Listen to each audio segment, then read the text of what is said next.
예, 여러분 요즘 베스트셀러로 부상하는 책 중에 아버지 해방일지라는 책이 있습니다. 1인칭 작가 시점으로 쓰여진 책입니다. 책 속의 아버지는 빨치산 출신으로 평생은 사회주의자로 살았습니다.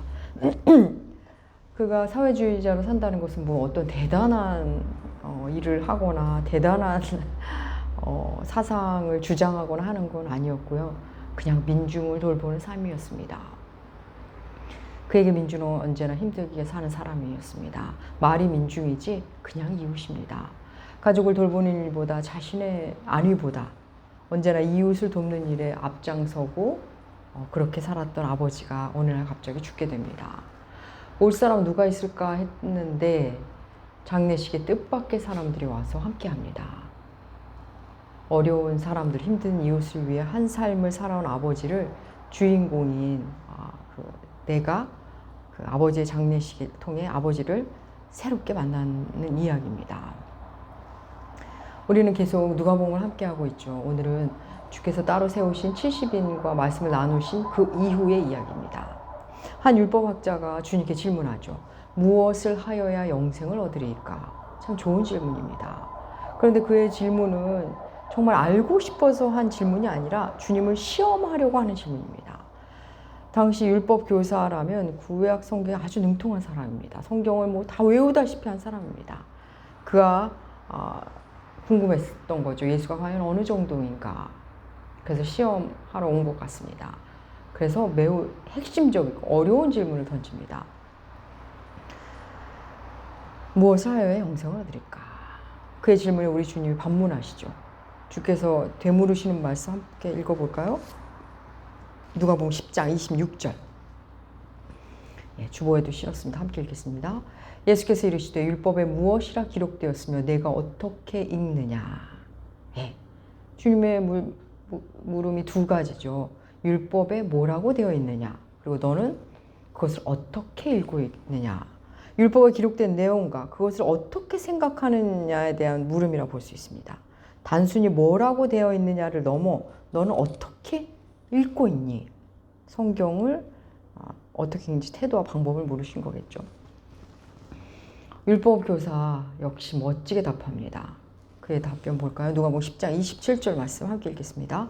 대답하여 이르되 내 마음을 다하여 목숨을 다하며 힘을 다하며 뜻을 다하여 주 너의 하나님을 사랑하고 또한 내 이웃을 내 자신같이 사랑하라 하였나이다. 신명기 말씀과 레위기 말씀으로 답을 합니다. 아주 좋은 답이죠. 그야말로 정답입니다. 주님은 그의 답변을 들으시고는 내 대답이 옳다. 그것을 행하라. 그러면 살리라 하십니다. 이 문맥으로 이 주님과 그의 답변, 주고받는 대화, 그 흐름으로 볼 때 그래 잘 알고 있구나. 영생을 얻으려면 그렇게 살면 된단다라는 답변을 하신 겁니다. 주님과 그 율법교사의 대화는 그냥 여기서 끝날 수도 있었을 겁니다. 그런데 그 율법교사의 본래 의도가 무엇이었죠? 예수님을 시험하는 건 아니었습니까? 예수를 시험하려고 시작됐는데 오히려 자신이 시험당한 것처럼 됐으니 뭔가 찜찜했을 겁니다. 너무 싱겁게 끝나버린 거죠. 그래서인지 그는 거기서 멈추지 않습니다. 율법교사는 하나님을 사랑하고 내 이웃을 내 자신같이 사랑하라. 그 말씀의 연장선상에서 하나 더 묻습니다. 그러면 나의 이웃은 누구입니까? 성경은 그가 옳게 보이려고 그런 질문을 했다고 말합니다. 자신이 옳게 보이려고. 옳게 보이고 싶어서 한 그 질문. 누가 내 이웃이냐는 그 질문에 주님이 이야기를 하나 들려주시는데 그게 바로 선한 사마리아인 이야기입니다. 어떤 사람이 예루살렘에서 여리고로 내려가다 강도를 만납니다. 강도들이 그의 옷을 벗기고 거의 죽기 직전까지 때리고는 그를 길에다 버려두고 갑니다. 마침 한 제사장이 그 길을 가다가 강도 만난 사람을 봅니다. 그는 그냥 지나갑니다. 한 레위인도 그 길을 지나다 그 강도 만난 사람을 보지만 그 역시도 그냥 지나갑니다. 뭐 무서워서 그랬을 수도 있고 바빠서 그랬을 수도 있고 혹 시신이라면 만지면 부정해지기에 그럴 수도 있었을 겁니다. 아무튼 그냥 지나갑니다. 레위인도 제사장도 그 강도 만난 자를 피해 지나간 후 한 사마리아인이 여행하다가 그를 또 봅니다. 여러분 사마리아인 어떤 사람인지 다 아시죠? 유대인이 천히 여기는 사람입니다. 이방인과의 혼인으로 하나님의 백성으로서의 거룩함을 잃은 사람이라며 그 사마리아인들하고는 상종도 안 하죠. 유대인들은. 그런데 그 사마리아인이 강도 만난 사람을 보고 그를 불쌍히 여겨 다가가서는 기름과 포도주로 응급처치를 합니다. 그리고 자기가 타고 온 짐승, 뭐 말이나 나귀 정도 되겠죠. 그 짐승에 그를 태워 주막까지 데려가서 돌봐줍니다. 하루를 함께 보내고 이튿날 여관 주인에게 데나리온 둘, 그러니까 노동자 이틀치 품삯에 해당하는 돈이겠죠. 돈입니다. 오늘을 치면은 뭐 20만 원, 30만 원 정도 되지 않을까 싶습니다. 혹 비용이 더 들면 내가 다시 와서 갚겠다고 그걸 건네며 말합니다. 예. 여기까지가 주님이 들어준 그 비유 이야기입니다. 주님이 말씀을 다 마치시고는, 이야기를 다 마치시고는 율법교사에게 물으십니다. 네 생각에는 이 세 사람 중 누가 강도 만난 자의 이웃이겠느냐? 율법교사가 답합니다. 자비를 베푼 자입니다. 그의 답을 들으신 주님이 말씀하시죠. 가서 너도 이와 같이 하라. 예, 오늘 본문의 내용입니다. 주님은 누가 나의 이웃이냐는 물음에 선한 사마리아인 이야기로 답을 주셨습니다. 그냥 선한 사람이 아니라 선한 유대인도 아니라 선한 사마리아인을 비유 속에 등장시키십니다. 율법교사 입장에서는 하필 사마리아인입니다. 유대인에게 사마리아는 이웃이 아닙니다. 이웃일 수 없는 사람이죠. 처음부터 이웃의 범주에서 올 생각조차 하지 않은 사람들입니다. 여러분, 주께서 이 이야기 다 들려주신 후에 마지막으로 물으신 것, 누가 강도 만난 자의 이웃이시겠느냐? 여러분이라면 뭐라고 답하시겠습니까? 보통은 사마리아인입니다. 이렇게 답하지 않을까요? 그런데 율법교사는 그렇게 답을 하지 않습니다. 자비를 베푼 자입니다. 그는 사마리아인이라고 말하고 싶지 않은 겁니다. 제사장도 레위인도 하지 못한 일을 사마리아인이 한 것을 인정하고 싶지 않았던 거죠. 여러분, 오늘 말씀은 단순히 선행에 대한 말씀, 단순히 착하게 살아라 이런 말씀 아닙니다.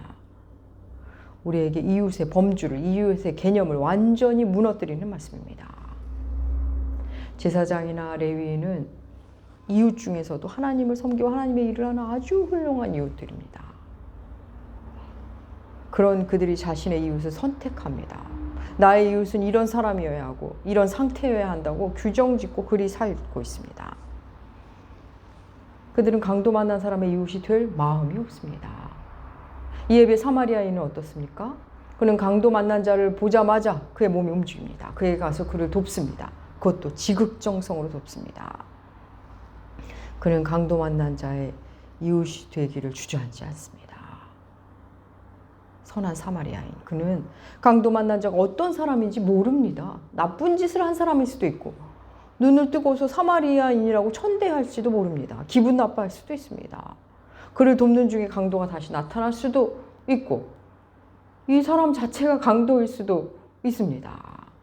도대체 그가 어떤 사람인지 전혀 모르는 상태. 그런데 그를 돕습니다. 여러분, 지금 그 사마리아인에게는 지금 그가 강도 만났다는 것, 거반 죽게 되었다는 것, 아무도 도와줄 사람이 없다는 것, 그 사실만 중요합니다. 그가 지금 죽어가고 있다는 것, 그것 하나에만 집중합니다. 그는 강도 만난 자에게 서슴없이 이웃이 되어줍니다. 사랑하는 여러분, 누가 나의 이웃입니까? 라고 묻는 율법교사의 질문에 주님이 이 이야기로 되물으신 겁니다. 너는 누구의 이웃이 되어주고 있니?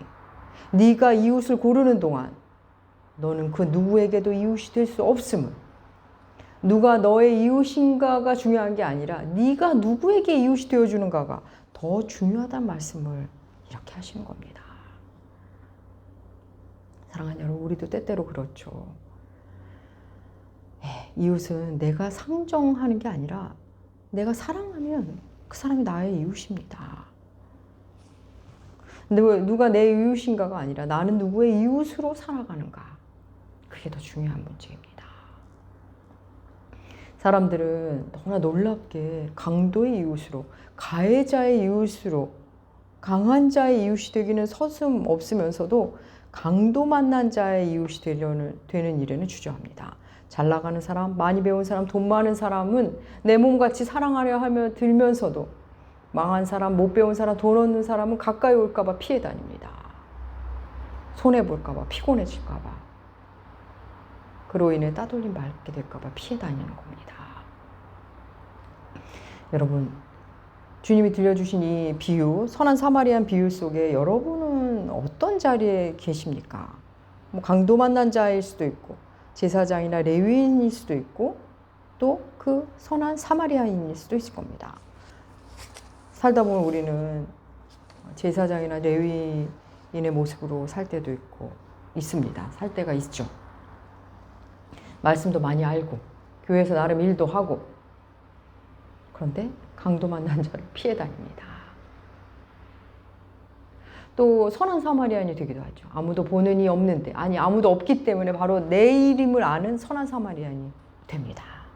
그래서 시간도 돈도 에너지도 지금 힘겨운 사람을 위해 사용합니다. 그런가 하면 우리가 강도 만난 자의 자리에 가기도 합니다. 도무지 내 힘으로 설 수 없는 상태. 누군가 나를 돌봐주지 않으면 살 수 없는 상태가 되기도 합니다. 신앙, 사랑, 교회 노래를 부르지만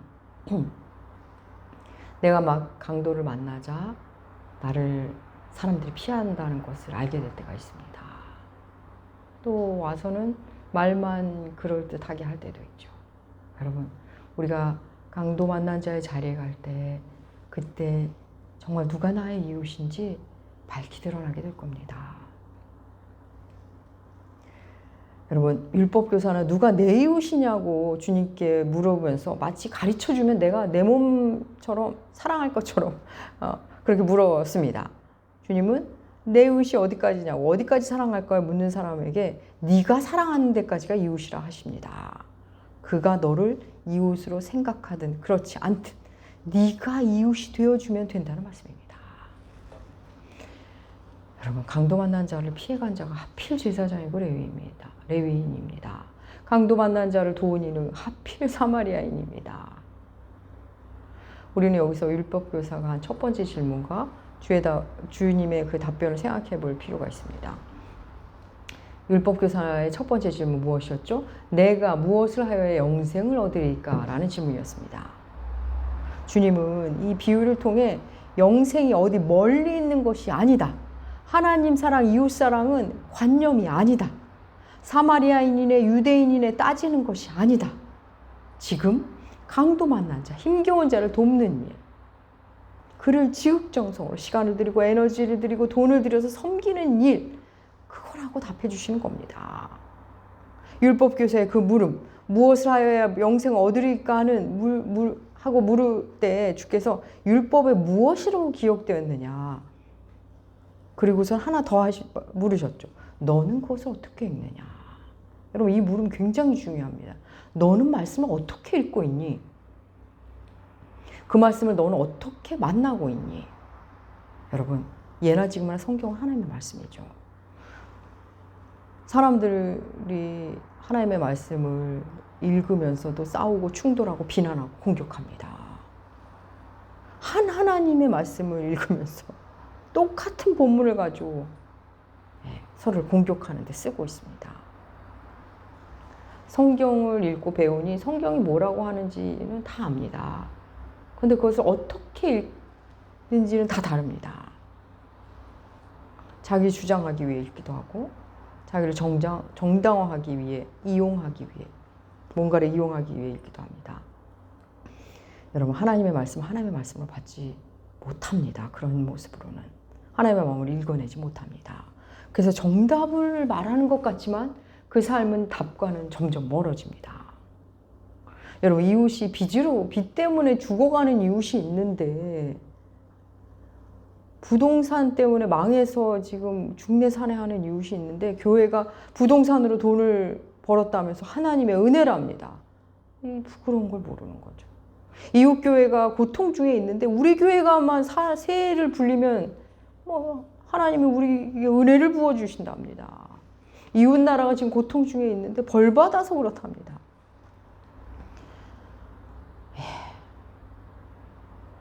주님은 율법에 기록된 정답을 말하는 율법교사에게 이렇게 말씀하셨습니다. 누가복음 10장 28절 말씀. 우리 함께 읽겠습니다. 예수께서 이르시되 내 대답이 옳도다. 이를 행하라. 그러면 살리라 하시니.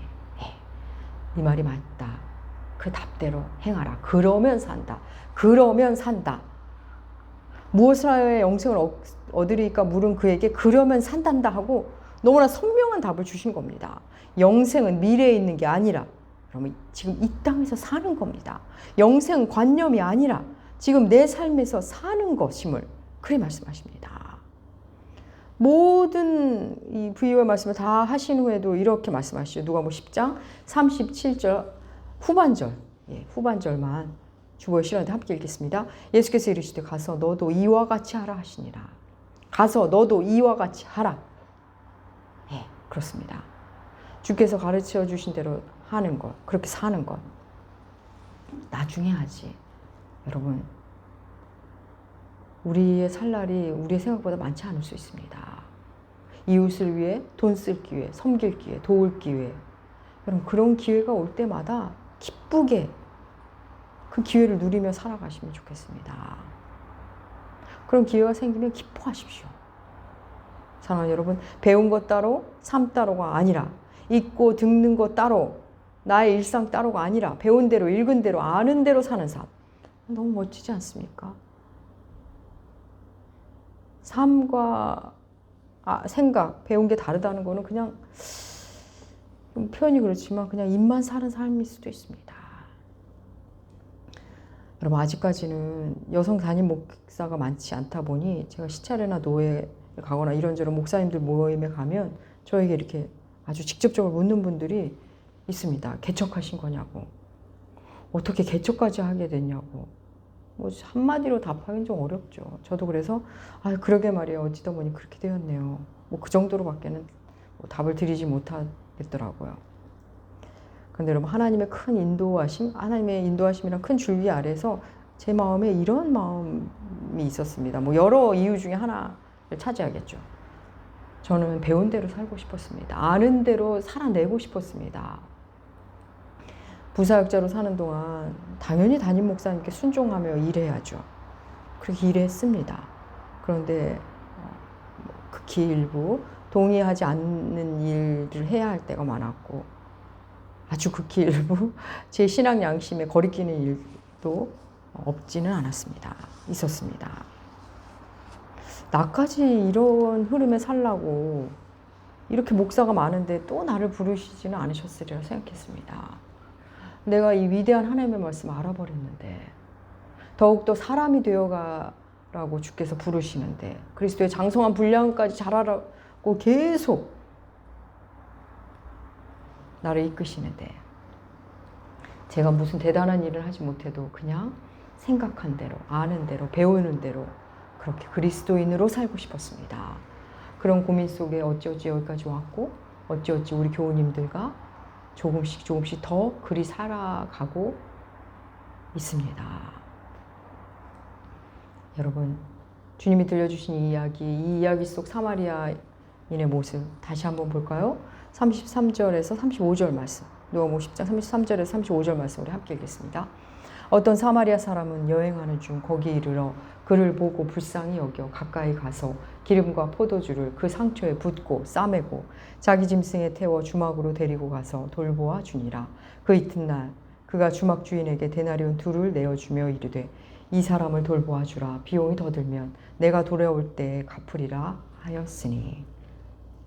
아멘. 이 선한 사마리아 사람의 등장, 33절 보면 그는 강도 만난 자를 보고 불쌍히 여깁니다. 불쌍히 여기죠. 그리고 그는 강도 만난 자에게 가까이 갑니다. 그리고 서슴없이 그를 돌보고 살피죠. 34절에 보면 강도 만난 자를 위해 기름과 포도주를 사용합니다. 35절에 보면 그와 함께 한밤을 지새고 다시 오겠다고 합니다.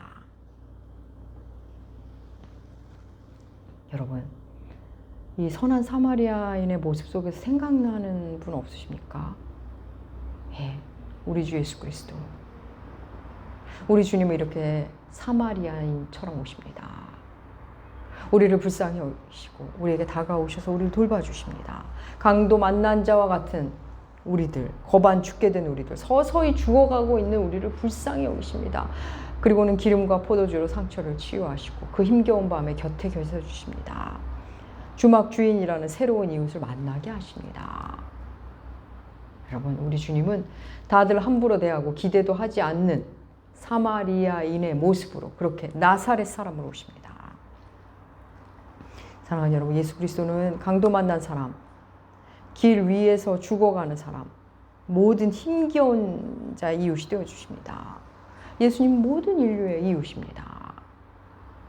강도 만난 자가 그 이전에 어떤 삶을 살았든 그의 성품이 어떻든 기질이 어떻든 상관없이 그가 지금 강도 만난 자라는 것, 도움이 필요하다는 것, 그가 지금 죽어가고 있다는 것, 그거 하나만으로도 우리 주님은 우리를 불쌍히 여기십니다. 그 예수님께서 오늘도 지금도 여러분에게 사람을 보내시고 사람을 통해 위로하시고 힘을 주십니다. 여러분, 그렇게 주를 만난 사람은 이제 강도 만난 사람을 보고 그냥 지나치지 않습니다. 나도 그랬는데, 나도 저 자리에 있었는데 하면서 불쌍히 여기고 가던 길을 멈추고 내 시간을 들이고 내 돈을 들여서 돕습니다. 그가 어떤 사람인지 따지지 않습니다. 그냥 그에게 지금 도움이 필요하다는 것, 그거 하나로 그의 이웃이 되어줍니다. 사랑하는 여러분, 아버지의 해방일지의 화자인 나는 아버지의 민중, 그러니까 아버지가 누구에게 이웃이 되어주었는가를 장례식에서 만나게 되죠. 만나게 됩니다. 그러면서 자기가 몰랐던 아버지를 만납니다. 아버지는 그렇게도 미워한 사람일지라도 힘든 일이 생기면 도왔습니다. 도대체 무슨 염치로 아버지께 도움을 요청할까 싶은 사람도 아버지께 도움을 청해왔고 아버지는 또 그를 도왔습니다. 남을 돕느라 당하기도 했습니다. 그를 아버지를 알아가면서 새롭게 아버지를 만납니다. 여러분, 예수님이 어떤 사람들의 이웃이었는가를 만나면서 우리도 주님을 새롭게 만나게 됩니다. 사랑하는 여러분, 영생은 나중에 사는 것이 아닙니다. 지금 사는 겁니다. 말씀을 내 방식대로 내 생각을 고집하면서 읽는 게 아니라 말씀은 하나님 아버지의 마음이 무엇인가 열린 마음으로 낮은 마음으로 읽는 겁니다. 그리스도인의 이웃의 범주는 내가 이웃을 고르는 게 아니라 과연 내가 누구의 이웃인가로 그것에 대한 고민으로 시작됩니다. 사랑하는 나무교회 교우 여러분, 주님은 지금도 우리를 불쌍히 여기시고 다가오셔서 친히 포도주가 되시고 기름이 되시고 친히 값을 치르십니다. 나를 친구 삼아주시고 나를 이웃 삼아주신 우리 주 예수 그리스도, 그분을 더욱 깊이 만나시고 그분을 누리심으로 현재 영생을, 천국을 사시는 여러분들 되시기 축복합니다. 기도하겠습니다. 하나님 아버지, 멋진 이웃을 고르고 고르는 우리들입니다. 저 사람은 저래서 그 사람은 그래서 내 이웃이 아니라고 서슴없이 말합니다. 주님, 우리로 이웃을 고르기 전에 먼저 이웃이 되는 삶을 살게 하여 주시옵소서. 나 자신에게, 그리고 너에게, 그들에게, 힘겨운 모든 이들에게 먼저 다가가 주님이 보이신 그 삶을 살아감으로 주님을 더 깊이 만나게 하여 주시옵소서. 감사드리며 존귀하신 예수님의 이름으로 기도합니다. 아멘.